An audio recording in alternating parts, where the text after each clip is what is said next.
अस्सलामु अलैकुम वरहमतुल्लाहि वबरकातुहु नहमदुहु व नुसल्ली व नुसल्लिमु अला रसूलिहिल करीम अम्मा बाद। आप हज़रात की खिदमत में स्क्रीन पर जो हदीस मैंने पेश की है उसको मुगीरा इब्न शुअबा रज़ियल्लाहु ताला अन्हु ने रिवायत की है।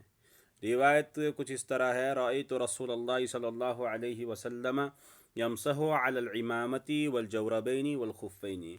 इसमें तीनों चीज़ों पर मसह करने का ज़िक्र है, अमामा पर, जौरबैन पर और खुफ़ैन पर। तो हमको इस बात की तहकीक करनी है क्या जौरबैन का लफ्ज़ सही है या नहीं। इसकी तहकीक कैसे करें। आपके सामने मैंने जो रिवायत पेश की है उसकी सनद स्क्रीन पर है। ये हदीस और ये सनद इब्न हिब्बान ने तबक़ातुल मुहद्दिसीन भी अस्बहान के अंदर नकल किया है। वो अहमद इब्न मुहम्मद के वास्ते से नकल करते हैं, वो इस्माइल इब्न यजीद, वो अबू दाऊद। ये अबू दाऊद अत-तयालिसी हैं, अबू दाऊद सजिस्तानी नहीं है, ये याद रखने की ज़रूरत है। वो रिवायत करते हैं सईद इब्न अब्दुर्रहमान से, वो इब्न सीरीन से, वो अम्र इब्न वहब से, और अम्र इब्न वहब मुगीरा इब्न शुअबा रज़ियल्लाहु ताला अन्हु से रिवायत करते हैं और मतन आपके सामने है। ये एक रिवायत है। दूसरी रिवायत जिसको अबू दाऊद अत-तयालिसी में नकल किया गया है, और अबू दाऊद अत-तयालिसी एक किताब है, अबू दाऊद अत-तयालिसी की एक किताब है जिसका नाम है मुस्नद। और इस किताब का जो मनहज है ये भी आपके सामने वाज़े कर दूं कि मुस्नद अबी दाऊद अत-तयालिसी में जो रिवायतें नकल की जाती हैं वो यूनुस इब्न हबीब के वास्ते से नकल की जाती हैं। इसीलिए परेशान नहीं होना चाहिए कि अबू दाऊद अत-तयालिसी का नाम पहले होना चाहिए, यूनुस इब्न हबीब का नाम पहले कैसे आ गया। असल में अबू दाऊद अत-तयालिसी के जो शागिर्द हैं ये बहुत बड़े मुहद्दिस थे यूनुस इब्न हबीब, तो उन्होंने अपने उस्ताद की जो हदीसें हैं जो उनके वास्ते से उन्होंने नकल किया है उसको एक जगह जमा कर दिया, उसका नाम मुस्नद अबी दाऊद अत-तयालिसी रखा गया है। अब उस रिवायत के अंदर यूनुस इब्न हबीब रिवायत करते हैं अपने उस्ताद अबू दाऊद से, और वो अबी इब्न अबी अज़्ज़िनाद से, वो अपने वालिद से, और वो रिवायत करते हैं उरवा इब्न मुगीरा से, और उरवा इब्न मुगीरा मुगीरत इब्न शोबा से रिवायत करते हैं। और उस रिवायत के अंदर जौरबैन का जिक्र नहीं है, मसा अला ज़ाहिर खुफ़ैही। और बहुत सारी रिवायतों के अंदर जौरबैन का जिक्र नहीं है। बाएं तरफ जो रिवायत है उसमें आप देख सकते हैं कि ऊपर जो मैंने मतन जिक्र किया है वो फ़कत तबक़ातुल मुहद्दिसीन भी अस्बहान में है। दाहिने तरफ की जो रिवायत है उसमें जौरबैन का कोई जिक्र नहीं है। तो हम कैसे जानेंगे कि हकीकत में जौरबैन का लफ्ज़ जो है ये सही है या नहीं है। सबसे पहली चीज़ जो है याद रखिए, जो कायदा आपको याद रखना है वो ये है कि ज़ियादतु थिक़ति मक़बूला।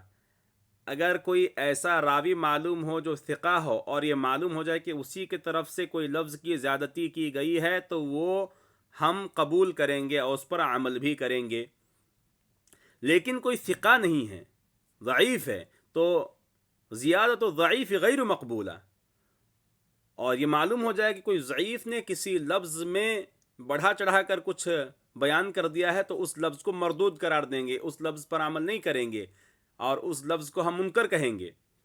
अब अबू दाऊद बाएं तरफ की रिवायत में तबक़ातुल मुहद्दिसीन भी अस्बहान, और दाहिने तरफ की रिवायत मुस्नद अबी दाऊद अत-तयालिसी, दोनों में मुश्तरक हैं। तो हमने जैसे बताया था कि जब अब मालूम कर लिए हैं कि अबू दाऊद अत-तयालिसी जो हैं ये मुल्तक़ल हदीस हैं, तो उससे नीचे वाले तबके में देखेंगे कि कौन सा रावी है और उसकी सवाने हयात पढ़ेंगे, उनका तर्जमा के ऊपर गौर करेंगे। बाएं तरफ इस्माइल इब्न यजीद हैं, इनको इस्माइल इब्न यजीद अल-क़त्तानी भी कहते हैं, और दाहिने तरफ जो रावी हैं वो यूनुस इब्न हबीब हैं। जैसे कि मैंने पहले बताया था कि यूनुस इब्न हबीब जमा किए हैं, अबू दाऊद अत-तयालिसी की जो मसानीद हैं उसको जमा किए हैं। बहरहाल अब जैसे कि मैंने बताया था कि नीचे जो तबका है उसके बारे में देखिए कि यूनुस इब्न हबीब का क्या दर्जा है और इस्माइल इब्न यजीद का क्या मकाम और मर्तबा है। यूनुस इब्न हबीब तो माशाअल्लाह थिक़ा हैं, उसमें कोई परेशानी की बात नहीं। आप किताब देखेंगे आपको किताबों में मिल जाएंगी, उनके तराजीम जो है मिल जाएंगे आपको। तो अगर ऐसा है तो दाहिने तरफ जो रिवायत है उसको एक जगह पहले रखते हैं।